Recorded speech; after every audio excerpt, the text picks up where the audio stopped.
genius comes to a world of magic as science and the arcane combine to make marvels. Meet steampunk inventors and orc mystics at the Volsun Hub on beastsofwar.com. High-octane anime action is the name of the game in Relic Knights. Mount up in your mecha and battle for glory at our Relic Knights Hub on beastsofwar.com.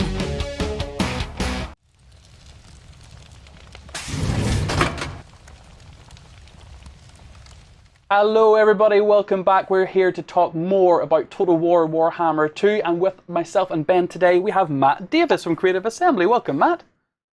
Hi, it's great to be here. It's fantastic to have you in the studio. Thank you so much for making time for us. I know you guys are flat out at the minute with all the latest patches and updates to the game, so just for everyone at home who might not know, would you mind introducing yourself and letting us know what it is you do at Creative Assembly? Absolutely. My name is Matt Davis. I am the lead character artist on Total War Warhammer and Total War Warhammer 2. Awesome. So we kind of brought Matt on today because we're kind of very interested, both Ben and I. One of the big challenges for the game is how to translate something from images and rule books and tabletop minis. That tabletop miniature to the video game world, or the exactly. PC world, yeah. So Matt hopefully is the perfect guy to talk about art and visuals and kind of give us an idea on how he wanted to translate that into the digital world for both games, which is fantastic. So would you mind just telling us what the key things for you are, Matt, when you're looking to look at the 4 new factions and what you wanted to kind of emphasize in each of them when looking at bringing them to digital world? Absolutely. So the 4 factions in Warhammer 2 are quite varied in terms of their style and basically the content that's within the faction. So as far as differentiating them from one another, that was pretty well taken care of when we got started working on it. No one's confusing giant lizard man for what the more of the challenge was essentially taking the content and making it kind of all fit together in the same sort of world, because it is so varied, making it so that a lizard person feels like he has the right amount of detail and the right amount of sort of natural like wear and tear, scale, like scars on the scales, things like that. So that he fits in detail-wise next to, a grungy, Skaven slave, or, a clean high elf with lots of embroidery on his fabrics, or, a dark elf wearing, sort of like grungy, darkened plate armor type look.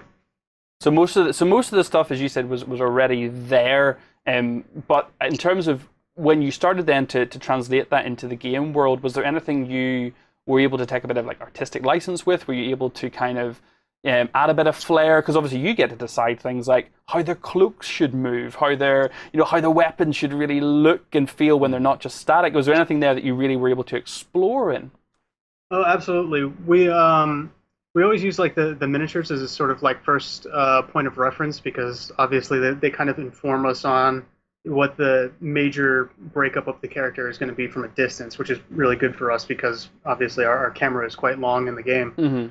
So if we're, say, working on a Gracier, for example, we know that they typically have these large sort of like triangular shawl type fabric pieces over their shoulders. They have the horns, they're gray or white. And they tend to be, a little bit fancier than your average Skaven, just by virtue of their status. However, you may only have like 1 or 2 miniatures in the entire Skaven army that are Gracier miniatures, and the level of detail that they have will be like appropriate for a tabletop miniature. You're not gonna necessarily be going in and adding fabric grain or taking having like loose fabric hanging off of holes in their garments and things like that. So we usually will take what's already there as our first read, essentially, which is like your long distance. What is the first thing that you notice? A high contrast type thing. And then we'll take from the illustrations in the army books, especially because there's a lot more detail there on average than in the actual miniatures. So we'll grab all of the old army books and we'll dig through them page by page, find all of the Wow. images that we like that have like nice little greebly bits of detail, like a guy with a bandolier of bullets or something like that, or just a really small detail that's not necessarily in the miniature, and we'll use that as like a sort of accessory pass, so like a second read pass, so that like as you're zooming the camera in, you get like a little bit more eye candy. Yeah. The characters start to look a little bit more fleshed out, and then on top of that, we'll have a third read that comes after that's all those little things I was mentioning, like fabric texture, the difference between a leather belt that's brand new and like a rotten sort of older leather belt where it's just Absolutely. falling apart a little bit, a little tattered on the edges. So yeah, we always use the reference materials pretty much all the way through the process to inform us of the quality of mostly the quality of the materials that the troops have, and what they're sort of like. If you're a Skaven warlord, what kind of knickknacks does a Skaven warlord have on? So yeah, you're talking about sort of delving in through the lore and looking through the rule books and things like that. Was there any sort of defining pieces of artwork or maybe a particular miniature that you really looked at and thought, this was something I want to take over into the game? This is one of the things, maybe a defining characteristic that I want to take over, or defining character? Oh, from the art books, sure. Yeah, definitely. There's mostly I would say I was extremely sort of influenced by the Skaven art from the 6th and 7th edition books specifically, because they have a lot of those sort of because it's like a horde type faction. All of the illustrations in their books tend to be like this huge wall of guys coming at you that are all essentially very close to I suppose like the viewer in the illustration. So you have like a fairly consistent level of detail across the illustration, so you get a lot more sort of like information than you would get in, say, like one of the Chaos Army books or something, where it's like there's like a big hero in the front and then it's just kind of like a sea of guys that aren't at quite the same level of detail. So yeah, the older Skaven Army books have been really, really helpful. Additionally, we for the Lizardmen, we dove into some of the older books as well. Back when they had like city maps and things like that in them, and like the runes, because you gotta have those lore accurate runes when you can get them. And so yeah, we dove back in and picked up some pieces here and there, like little insignias for some of the different old ones. All of the Temple City logos from the older books, things like that, are all taken from the old ones. And did you spend, you mentioned obviously about the ruins and the buildings there, did you spend a lot of time focusing in, because that's something, when you think about an army book, isn't really the focus. Normally you're looking at the characters, the HQ choices, you're looking at the models and the units that you're trying to get painting inspiration for. Normally the ruins and the buildings and the habitat isn't really the thing you're looking at. Was that hard to get context for? I can't really speak to the habitat so much. I know that the guys that work on the environment stuff are, they do tons and tons and tons of research, and are also have, definitely a mind for biomes and things like that. As for the characters, finding reference for some of the runes can be fairly difficult, especially for some of the armies that maybe we didn't have, all of that information in one place. So you've got to like go to a couple of different editions to kind of figure out what rune applies to which old one, or for the Skaven, there's so many clans, like all the different clans, and then trying to make sure that because our units will be used across the entire faction, Clan Rat is going to be a Clan Rat for Clan Skyer, Clan Molder, Clan Pestilence, Clan Moors. Making sure that we don't have any of those clan-specific runes in there, so that you don't have like your Clan Scryer, Clan Rat running around with a whole bunch of Greyseer Clan or Clan Molder runes all over him. So obviously you've talked about a little bit about some of the artwork you've worked on for the Skaven and across all the different armies, is there any particular piece that stands out to you as one of your favourites? One that you can say, that was the most fun I had designing this character or this unit or something? I would say my personal favorite for the project is probably Mazdamundi. I got to do some design work on his headdress because the only images that we had of him were from like the 5th edition book, I think, which is the style compared to 8th edition, which is stylistically what we're basing most of our project off of, is quite different. And they had a lot more sort of round forms. It was less geometric back then. So we had to dive into the lore pretty deep to figure out what sort of details would this guy have, because typically when you see the Slan in tabletop or in illustrations, it's just the big frog, and you've maybe got a necklace or a couple of piercings or something. But he's not really got anything that sets him apart from the one next to him, except maybe the color or something like that.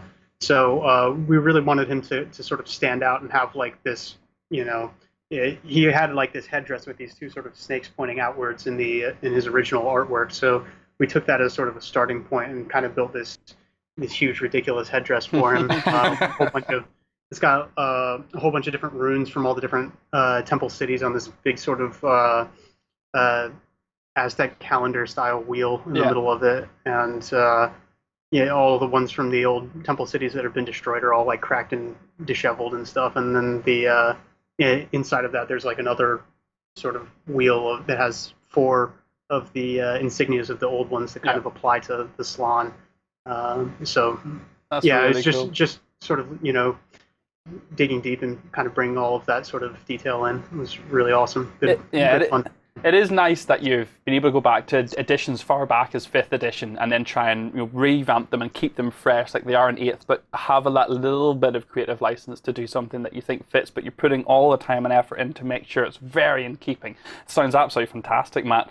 You obviously mentioned talking about the different stages when you play Total War, how far you can zoom in and zoom out and how close you can get in. So when you're in that top level view, the same kind of level as you would have when you're playing on the tabletop, because that's one thing a lot of our viewers are particularly interested in. You're looking head down at the minis. You talked about the minis are one of the starting points. Can you tell us, when you say that, do you scan the minis? Do you do any special techniques with them? Is there anything you guys in the art department say, when we're looking at a mini, this is how we approach it? We don't use scan detail from them because the proportions are quite different, and there's a lot of there's a lot of different things that go into like sculpting a miniature like so that it'll cast nicely, which would cause issues for us. So we don't use scans, but we do have all of the miniatures here in house, and so we'll sometimes go and grab some sprues and just build some guys if we're a little bit unsure about how these armor is fitting together based off of the images in the army books or the like army section with like awesome painted up models in the back of the army book. So if we're having a hard time telling from like those angles like what's going on, then we'll definitely go and build them up. Also, Games Workshop has a really cool feature on their website where some of the models you can like view in 360. That's been really, really helpful for us. And does your love and obviously direction of all the art for the games, does that translate to the tabletop? Are you a big painter? Do you do much that way? Yeah, I've got 2 armies actually. I play like a sort of skink and Scrox based lizardmen army. Okay, and very cool. So have a like a Tzeentch Slaanesh Warriors of Chaos army. So do you have a preference? Like if you well, I was about to say, do you have a preference between digital and physical art design? But obviously you're doing is it a dream job for you maybe? So. Oh, it's great. It's great. I like both of them, for their own purposes. I think just because of the amount of time and the process and everything that goes into it, the sort of digital art is a bit more rewarding maybe. But on the other hand, because like when you're at home working on your army, that's art that you're doing just for you. It's low stress and it's very sort of like calming and sort of methodical. It's nice. That's awesome. I love to hear that. And so I assume you do actively still play. You play Fantasy Battles yourself? When I can. We've been the games have fallen off a bit with 2 kind of coming to a close, but hopefully get a few battles as we're ramping up for the next. And with the sorry, forgive me, the Empire. Oh goodness, the name just escapes me. With the new free LC that's coming out, Mortal Empire. Mortal Empire. Sorry, the name escaped me for a second. Is there any particular clash that interests you when now you have all the races coming together? Is there any particular one on the tabletop or indeed in the game itself that really piques your interest? Oh yeah, definitely. I definitely want to. I definitely need to have my War of the Beard. I think. Everybody loves a good War of the Beard. Yeah. Yeah, need to start up a Dawi game and try and take out Alpha One for sure. Sounds awesome. Yeah. Fantastic. Any other questions, Ben, for Matt? Well, actually, I wanted to find out a little bit. Obviously, you say you play a couple of games. How's your sort of win rate? Are you top of the class? Well, this is we're only asking you this, Matt, because Andy Hall has been on previously, and Andy was pretty confident that he hasn't lost many games, and we're more really checking in on him and making sure he wasn't. Is he lying? Yeah. Well, I don't know Andy's exact win-loss rate. But I can say that I did hand him one of his losses. But yeah, I don't know. He may need to have a rematch at some point. It was a small. Oh my goodness. Well, I said this to Andy as well. I love that you guys embrace the very heritage of the game that you're designing. You've got another sort of 5 years ahead of you with the development, going into future expansions and the third game as well. Is that right? I don't think it's quite 5. It'll be a bit less than that, but yeah, it's a good amount of time still, for sure. To steep yourself in the art. I think you're probably going to be spending the next years of your life dreaming about Warhammer forever, if not already. Well, look, thank you so much for joining us, Matt. That's absolutely fantastic. Thank you. Absolutely. Everyone at home, let us know how you're getting on with Total War Warhammer. Stick us a little comment down below. If there's any other races or battles that you're interested in recreating, let us know what your key focus would be as well. And we will catch you again soon. Go ahead and check out our other content on screen now, and be sure to check out beastsofwar.com for the latest gaming news and gaming Let's Plays. And while you're at it, why not hit subscribe and remember to ding our dong. Go on, you know you want to click it. Go on.